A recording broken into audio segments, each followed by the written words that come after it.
You're listening to The Luxury Item, the podcast on the business of luxury and the people and companies that are shaping the future of the luxury industry. Here's your host, Scott Kerr. After a year of heavy losses, the travel industry is finally showing some signs of bouncing back, even as the emergence of the COVID-19 Omicron variant has led some countries to tighten their borders again. After a dismal 2020, there are hopeful and positive signs for luxury travel too. Increased vacation rates, pent-up demand, and a savings glut from high earners helped spur demand for global luxury travel through 2021 as nationwide lockdowns eased and countries rolled back border restrictions. Other data also hint that higher-end hotels will claw back pricing power in the next year or two, from an uptick in the percentage of room nights spent in luxury hotel chains to increased bookings at the most expensive tier of hotels. These and other forward-looking indicators hopefully point to a very successful luxury travel season in the year ahead. My guest today on the Luxury Item to talk about the recovery of luxury travel and what lies ahead is Shannon Knapp, President and Chief Executive Officer at the leading hotels of the world. With more than 20 years of experience, Shannon became the President and Chief Executive Officer of leading hotels in 2019. She previously served as Leading Hotels Senior Vice President and Chief Marketing Officer for 5 years. Prior to that, she spent 15 years at American Express, most recently as Vice President of Marketing for American Express Travel. Shannon was also recently honored by Luxury Daily as one of the luxury women to watch in 2022. Welcome to the Luxury Item, Shannon. Thank you so much, Scott. I'm so thrilled to be here. I really appreciate it. Yeah, thank you for joining me. There was an article in the Wall Street Journal in late November about the possibility of New York City's challenged hotel business getting a boost from the holiday season. And actually, you were quoted in that article saying, right now, I'm feeling good about where we are for the holidays. So let's fast forward to today. So how did it all turn out? How are the bookings over the holidays? Yeah, well, I always, with what I have learned from COVID is that you should always qualify your answer. So I said right now. But the good news is that demand did materialize.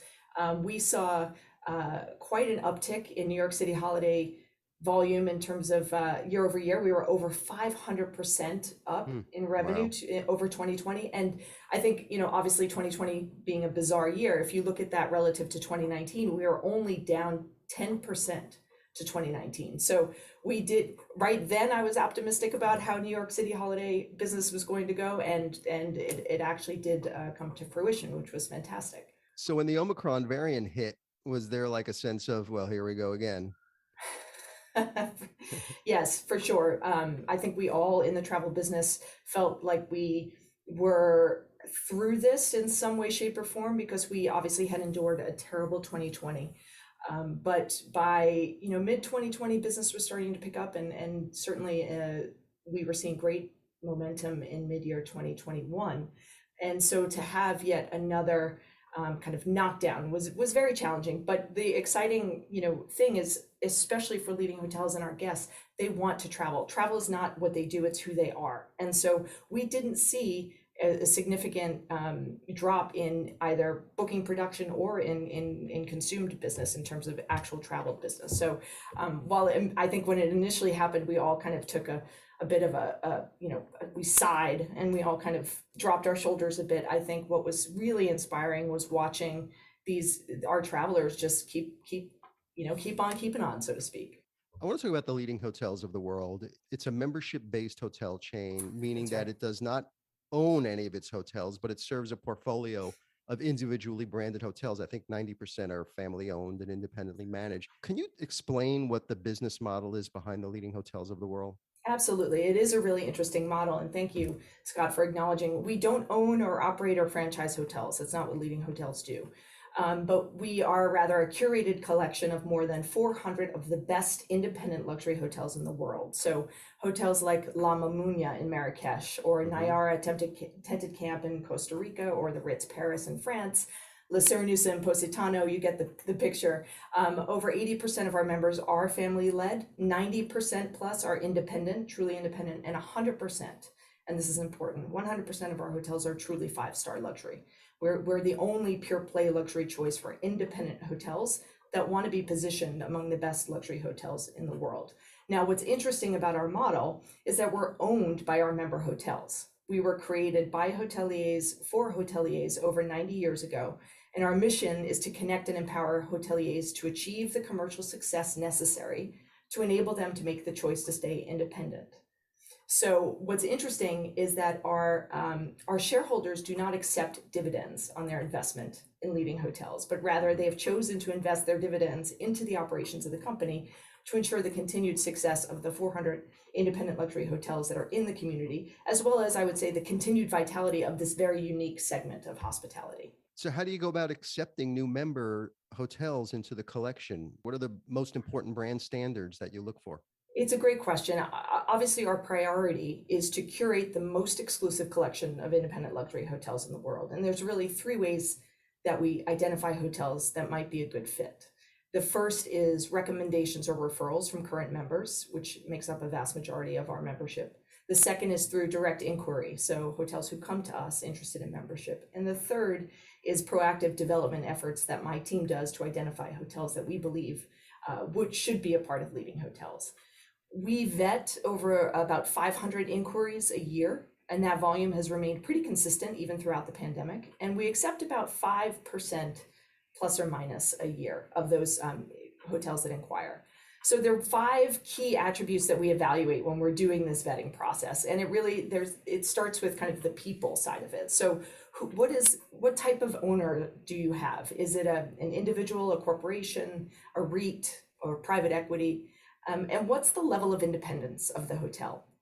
Leading Hotels is designed for independent hotels, but it's not at the exclusion of other hotels if they are willing to abide by the membership requirements that we have.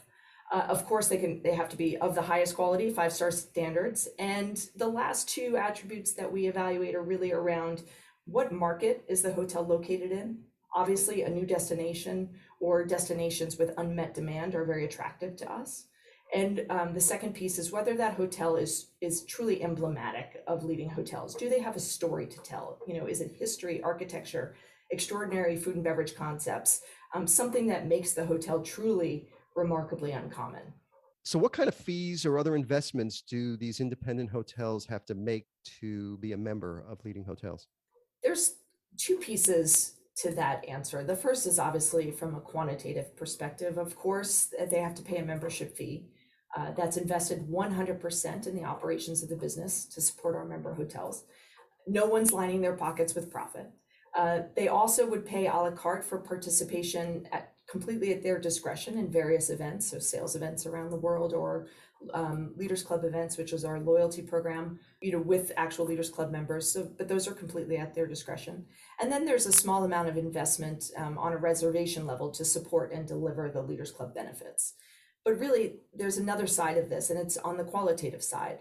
They have to invest their time, right? Engagement with leading hotels and their fellow members is where they really maximize the benefit of their membership. I think of it almost as a gym. I could join a gym, but if I don't go and I don't avail myself of the services of the gym, I'm not going to maximize the benefit of that membership. And the same thing is the case for leading hotels. Besides tapping into your marketing power, what do they gain by being part of the portfolio? So independent hoteliers gain access to a globally recognized luxury brand and extensive global sales, marketing, and distribution expertise to empower their success, while also being able to retain and preserve their distinct DNA and independence. We provide solutions that support revenue generation for the hotels, while also creating long-term competitive advantage for them in their market. But that would be difficult for them to do themselves. So think about it. For example, our Leaders Club program. If you're an independent hotel in the middle of the Swiss Alps, it's you have your guest base, but when you join leading hotels, you have access to over 400 other hotels who can contribute to your customer acquisition and your revenue generation through the Leaders Club platform. We also have programs like group purchasing. So again, leveraging the buying power over 400 independent luxury hotels is a tremendous advantage for an individual hotel. We also have strategic relationships with the most influential leisure and corporate travel clients around the world. And we support our members by offering our expertise in areas such as digital marketing and distribution to help them increase their revenue, the profitability of the revenue coming in, and we try and expand the value that we can deliver to them beyond just revenue generation, but how can we lend our expertise to support their success? And because we really believe that independent hotels who can establish and maintain strong positions in their markets are able to control their own destiny, right? They're able to choose to stay independent. And that's really what we are here to do. That's our mission. Has there ever been a time where you had to actually kick a hotel out of the portfolio because it wasn't living up to standards? Absolutely. Absolutely. I mean, this is a membership community. And if you're not pulling your weight, if you're only taking from the membership, it's not good for anybody. So yes, we've certainly been in the position, whether that's for quality, they're not maintaining their 5-star standard, or level of engagement certainly is a consideration as well. So unfortunately, it's certainly not our desire, right? Our desire is to work with our members to try and counsel them, to support them. But when it's necessary, yes, we certainly have done that. Does the United States generate the most of your global revenue? It does. And the story of Leading Hotels is that we were established in 1928 by 38 forward-looking European hoteliers who decided it would make sense for them to pool their resources to attract luxury travelers from this new emerging market called the United States. So not surprisingly, 90 years later, almost 50% of our customers and revenue was actually generated from US travelers. What's 2 and 3? The UK, and new in 2021, Switzerland, actually. Wow. Switzerland has moved up the list. They were 5 or 6, historically 5 or 6 in terms of our market size, but they had an extraordinary year in 2021. And frankly, the second half of 2020 was very strong for them as well. Are you seeing any other countries that are showing some surging growth that you'll keep your eye on for 2022? I think what's been really tremendous to see in 2021 is how many countries, many travelers within Europe really adopted the luxury is local approach to traveling. I think 2020 people were holding out to be able to take their international trips, their long haul trips. In 2021, we really saw a big uptick in not only domestic travel amongst Europeans, so Italy for Italy, France for France, but also close regional travel. So I think as a geographic region for me, Europe is really, they're closest to recovering to 2019 levels. If I look across kind of the Americas, Europe, and Asia, they're almost, I think they're about minus 10% to 2019. So they're really, I'm kind of watching Europe in general because it's been tremendous to see some of these new travel patterns being created as a result, silver lining as a result of what we've experienced over the last couple of years. And what's the mix of resorts versus city hotels? We are roughly 50-50. So which has been great over the last 2 years with the challenges that some of the cities have had with the loss of corporate travel and the people wanting space and distance. So being 50-50 in terms of resort versus city has been a great advantage, although we are seeing a nice rebound in our city hotels. They're starting to, as I mentioned earlier with New York, we're starting to see nice rebound in cities as well. It's a really interesting marketplace right now. It seems like everybody wants to get into the luxury hotel business. You have these chain affiliations that have been on the rise. The competition is fierce there. And then you have this soft brand phenomena too. How do you uniquely position the leading hotels of the world to potential member hotels, especially in this crowded space? And how has the soft brands phenomena impacted your business? Yeah, it is a great question, Scott. And I think this is one of the things certainly that keeps us busy here at Leading Hotels. I think what we have seen and what Leading Hotels, I think, has been uniquely positioned for many years is this growth of consumer demand for ever more authentic and tailored experiences.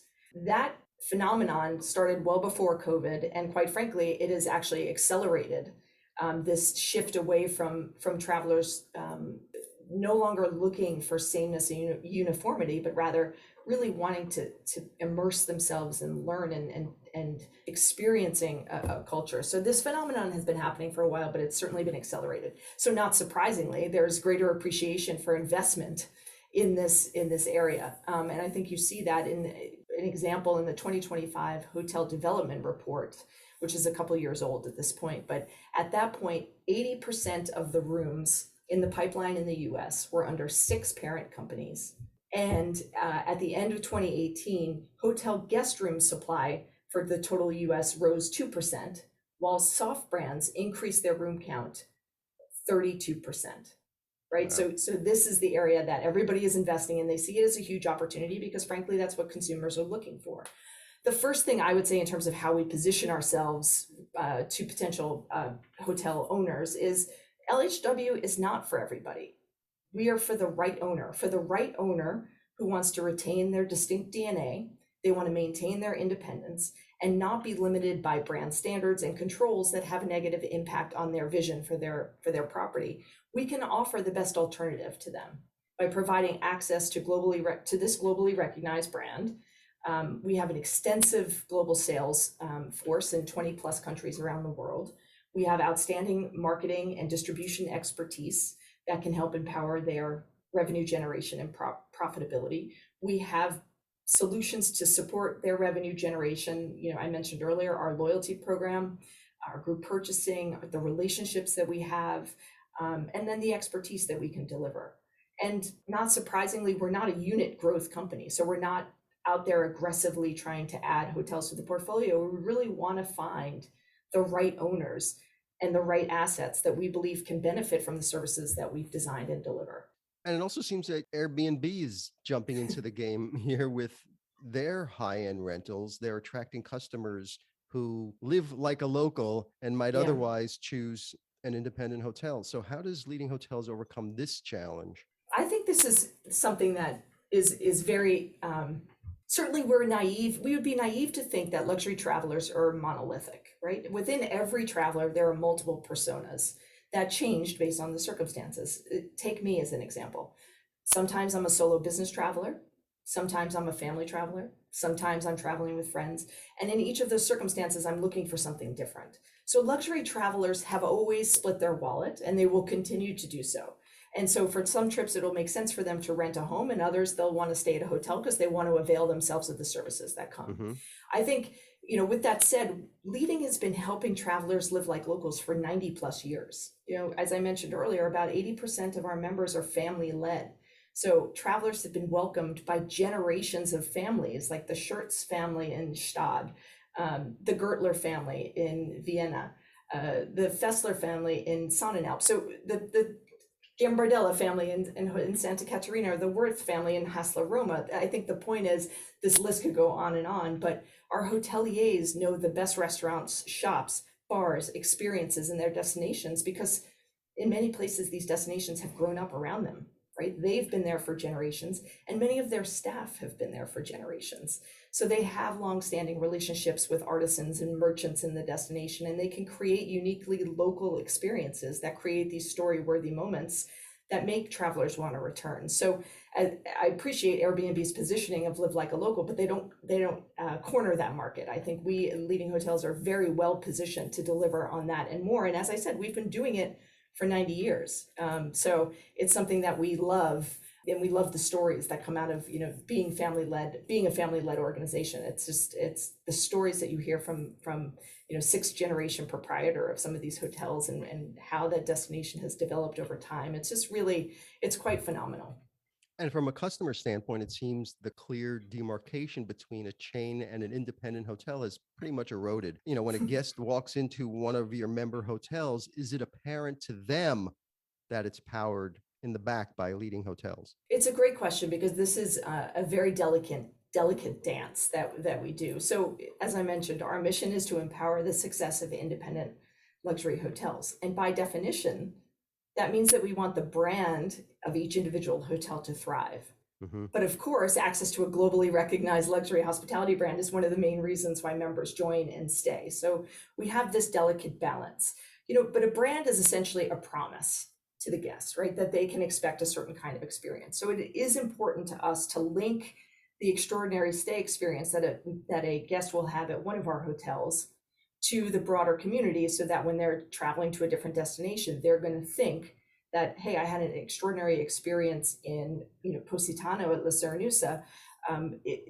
When I'm going to New York, is there another Leading hotel there? So the role that the brand plays in terms of linking the experience and creating opportunity for independent luxury travelers to find hotels like the one where they had that extraordinary stay. That's what we aspire to do. So it comes through in subtle ways in the physical manifestation on property. You'll see things like the plaque, you'll see things like the flag, sometimes a video, the directory. But really, what we focus on is that experience. How can you link that experience of one stay in one extraordinary hotel and turn that into a repeat stay at another leading hotel in another destination? And I think it is a delicate balance, and we do need to connect that experience for the traveler, but we also want our hotels' brands to thrive as well. There are several channels for booking your hotels. There's direct with customers calling the hotel or booking on Yeah. their websites. You can book right through Leading Hotels Gateway online. Have you seen any shifts in how customers are booking your independent hotels? Yes, for sure. Especially over the last 2 years, because the trips have been relatively local, have been relatively short, the ability for guests to drive to their destination, we've seen an increase in the amount of direct booking. So booking at the hotel usually via the website, but certainly via phone as well. Mhm. So we're known for we're a long haul brand. A lot of the historic travel has been US to Europe, and a lot of that is often done through travel advisors. But because of the phenomenon of domestic and local travel in the last 2 years, that direct booking channel, we've seen a pretty big increase. But that being said, the travel community, the travel advisor community is still a vital part of the booking experience for our members. They've become a bit of a clearinghouse for information over the last couple of years. They've kind of shifted to having to stay up on, and it's a very challenging job, but staying up on, requirements for entry, who's opening and closing their borders, and working with their guests or their customers to figure all of that out. So we have found, while the direct booking phenomenon certainly has increased, we've found that the value of the transactions being made through travel advisors and through our own voice channel is actually higher in some cases through that consultation and through that support. So I do anticipate we'll see a bit of a return, not a complete return to kind of the old channel mix, but I do anticipate we will see a shift a little bit down from the direct bookings as guests go further afield and start working. They want to speak to somebody, they want to consult, they want to really understand what's happening. I suspect we'll start to see that moderate a little bit closer to 2019 levels as we move through, hopefully post COVID times. And you took over as president and CEO of the leading hotels of the world in late 2019, right before the pandemic hit. It's interesting. I've spoken to a lot of CEOs on this show who ironically have took over in that role right before the pandemic. Seems like a pattern. Few industries turned upside down as much as yours, with luxury hotels challenged in ways that others were not. So what did you learn about getting through this moment of history? I learned that I have impeccable timing. No, of course, the last 2 years have been filled with extraordinarily difficult, and it's been unfathomable in the challenges, the heartbreak, the frustrations. But honestly, I would say I learned more as a leader in these last 2 years than I feel like I could have learned in 10 quote unquote normal years. Right. I really did. I learned to get very comfortable very quickly, making critically important decisions with imperfect information. I learned that effective discipline around prioritization and clarity of focus, especially in times of disruption, can lead to extraordinary outcomes. Um, I think we all learned you don't have to be in the office from 9 to 5 every day to be successful, right? I think there's probably the thing that struck me the most is, especially in the darkest times of the crisis, was that if you have built a team that believes in your mission and is passionate about what you do, you can really achieve extraordinary outcomes in seemingly impossible circumstances. And I would say, as I look back, it's one of the things that I'm most proud of my team, what they were able to do during the most difficult of times, the innovation, the creativity, the collaboration. It was rewarding and it was inspirational to see. And we needed that during such a dark time. In September, the leading hotels released its inaugural Luxe Report, which explores the state of luxury hospitality through the eyes of your travel customers. What are some of the trends that emerged from that study that stood out for you the most? Yeah, I think I've mentioned one or two of them, but it bears repeating that I think the luxury is local phenomenon. I think we've always known that luxury is local for the luxury traveler, but what that meant was international travelers going to a new destination and experiencing it for the first time. But what we've seen throughout COVID is this concept that local travelers have awakened to and are exploring the beauty of their own countries and regions in ways that they never had before. And we saw that through our own bookings. Our bookings were up significantly, double digits, I think over 60% since 2019 in terms of leading travelers booking within their own regions. So that's been a really interesting phenomenon that I do believe will continue to some extent, even when long haul opens back up. Obviously, leisure leads the way. It has always led the way. Certainly since March of 2020, the vast majority of our bookings have been for leisure travel, weekend trips, close-in trips, all of those things. And I think the last one that is again not rocket science, considering what we've been through, but really this desire for fresh air, open spaces, privacy, not being around other travelers. You know, we saw an increase of 2 times for demand in beach, countryside, lakeside, mountain destinations, and we saw almost 100% increase in villa and suite bookings. Right, so people really wanted to have space while they quarantined or while they were away from others. So we saw, and that was fantastic in terms of driving the ADR for our business in terms of people booking higher room categories. Now, I don't know if the study that you did covered millennials or not, but we're seeing that wealthy millennials and Gen Z will contribute to the largest luxury market growth in the next few years. With Gen Z will account for like 40% of the global personal luxury goods by 2035. Yeah. And these segments are set to drive the post-pandemic luxury travel boom. Mhm. So how is Leading Hotels speaking to this market? It's a great question, and I get this question a lot. And I think the way that I think about it is, well, the traveler that we target is a curious traveler, a traveler who wants to experience new destinations, who has a desire for authenticity. And that, what we have seen through our research, that spans demographics. It's not a uniquely baby boomer generation, Gen X, Gen Z. This mentality, this attitude of travel is something that we find across all demographics. So we continue to appeal to the attitudinal desires of that curious traveler.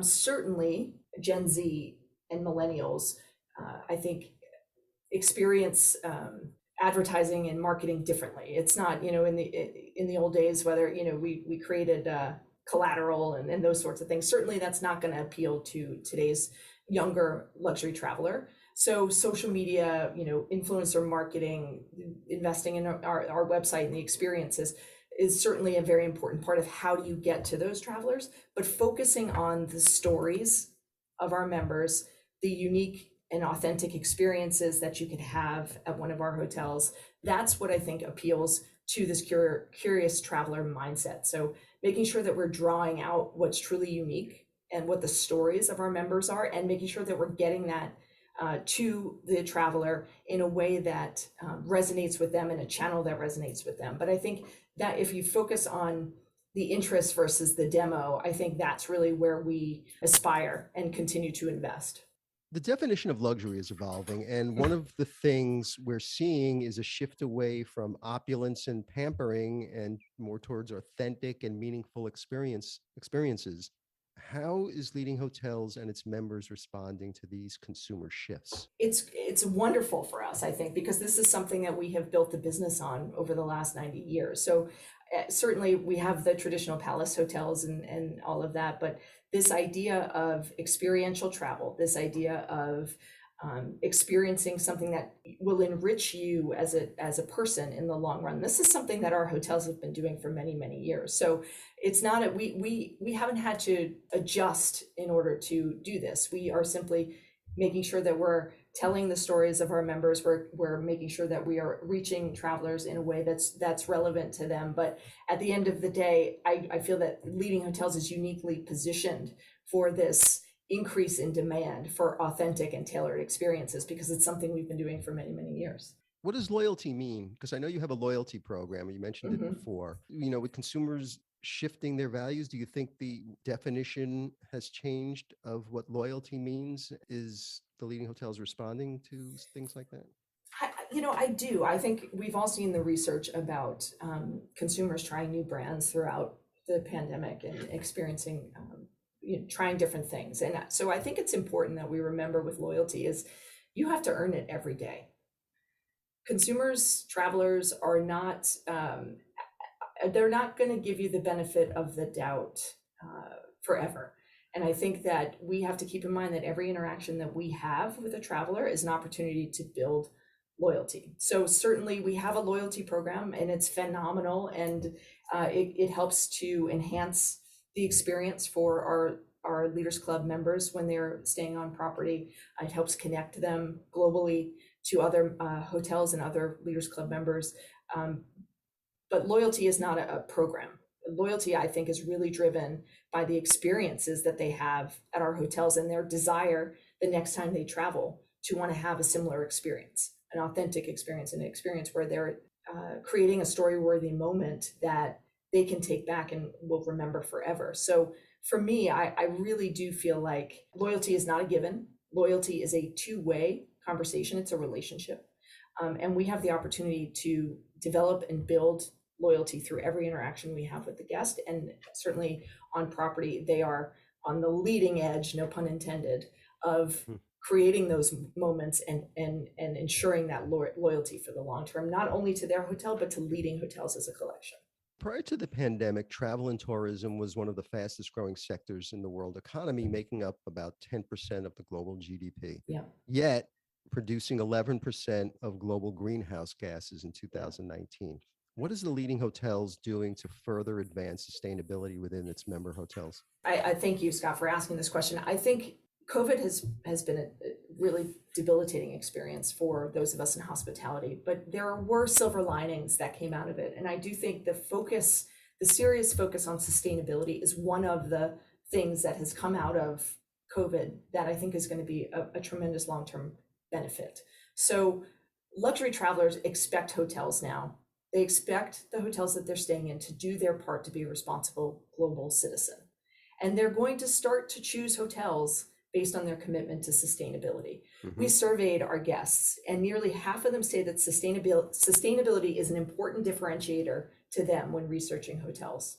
And 20% of them said they were willing to book more expensive hotels if it had a better sustainability practice. So we are really trying to celebrate our hotels who are leading with a purpose, from supporting their local communities and reducing their carbon footprint to prioritizing environmental protection. So we're actually currently developing a strategy built around the key UN Sustainability Development Goals that will be utilized both at the brand level with leading hotels, as well as tailored for our individual hotels at the individual level. So we're very excited about that. We actually just unveiled an inaugural Sustainability Leader Award at our annual convention in November.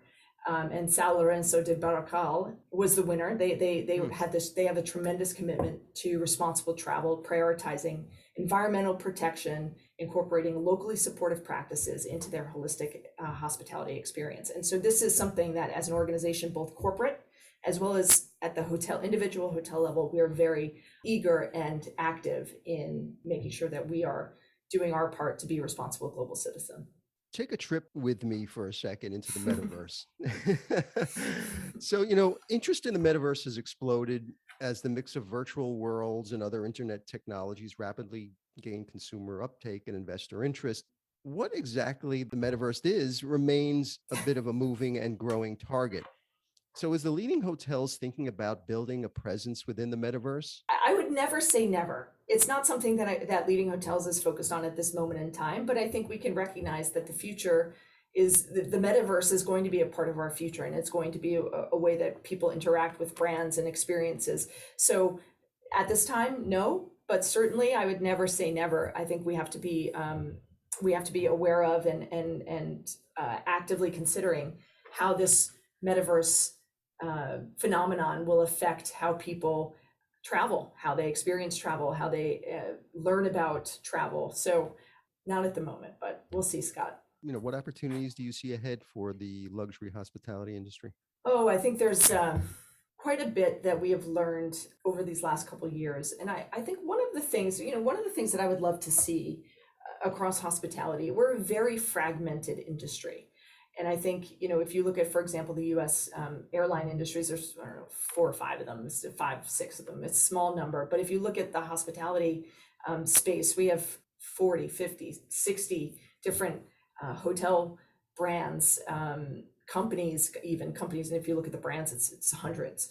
We're very, very fragmented. And I think that kind of hurt us as we went through this crisis in terms of our ability to really lobby on behalf of our employees and workers in terms of getting support for our members, our employees. So I think one of the things I would love to see coming out of COVID for hospitality in general is that we work together more for the benefit of obviously our guests, but certainly our employees and our owners.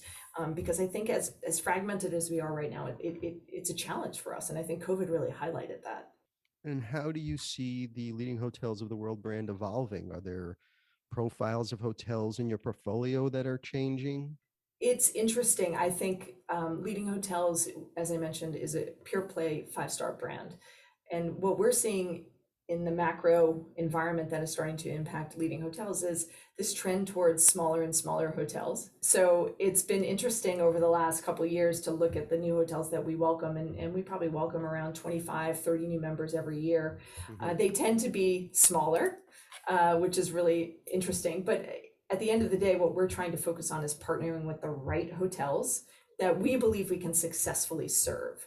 Independent, in some cases family led, but always luxury.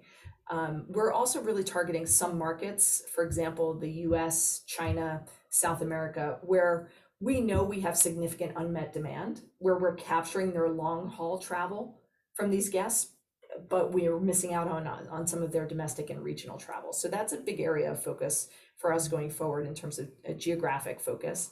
And we're investing significantly in kind of increasing our proactive membership development in these markets to make sure that we can continue to capture the domestic regional travel of those guests that we already have their long haul travel. They already know and love Leading Hotels. I think there's a tremendous opportunity for us to capture some more of their local travel. How many new members do you see coming in for 2022 in the pipeline? Every year, like I mentioned, we're pretty consistent in terms of the number of leads that we vet. So it's about 500 plus or minus 500 to 600 every year. We accept about 5% of those. So usually we welcome somewhere between 25, 30 members every year. This past year, 2021, we welcomed actually 25 members. We had new builds in the J Hotel in Shanghai, the Newbury in Boston. We had great iconic additions to the hotel to our portfolio in terms of Borgo Santo Pietro in Italy. So this year I would expect that we'll see a very similar class, if you will, about 25 members or so. We have some openings in new destinations. So we are getting back into Australia, which I'm very excited about, with the Jackalope, which is a great property. We're getting back into Casablanca with the Royal Mansour. Actually renovating this property. It was a Leading Hotel back in the 70s and 80s, I think. And Royal Mansour has taken it over, is renovating it to its original beauty. And it's rejoining Leading Hotels, which is a fantastic story. We have Glen Eagles is opening the Townhouse in Edinburgh, which is fantastic. We're in a new market in California, Carmel by the Sea, with this beautiful little gem in Carmel. So we're excited about that. We also have hotels in Turks and Caicos. The Rock House is opening this year. The Fifth Avenue Hotel in New York is opening this year. So a lot of new and exciting openings and additions to the portfolio, which we, obviously that breathes life into our story when we have new stories to tell and we can highlight new destinations and extraordinary gems. So my final question, Shannon, which I ask all my guests, is the luxury item question. So if you were stranded on a deserted island and you can only have one luxury item with you, what would that luxury item be? It can't be any form of air transportation or anything that requires mobile service. It's just you, sand, a few palm trees, completely surrounded by water. What would that one luxury item you would like to have with you? I would love to have one of the beds fully made up from one of our amazing hotels around the world, planted right there on the beach, so I can sink into it, look out at the sea, and get some good sleep despite being stranded on a desert island. Thanks. Shannon Knapp, President and Chief Executive Officer at the leading hotels of the world. Thank you so much for joining me on the luxury item. Thank you, Scott. It's been great to speak with you.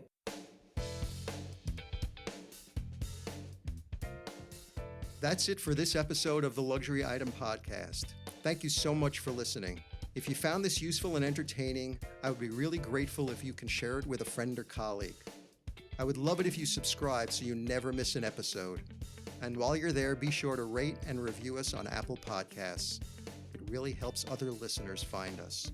The Luxury Item Podcast is a production of Silvertone Consulting. I'm your host, Scott Kerr. Until next time.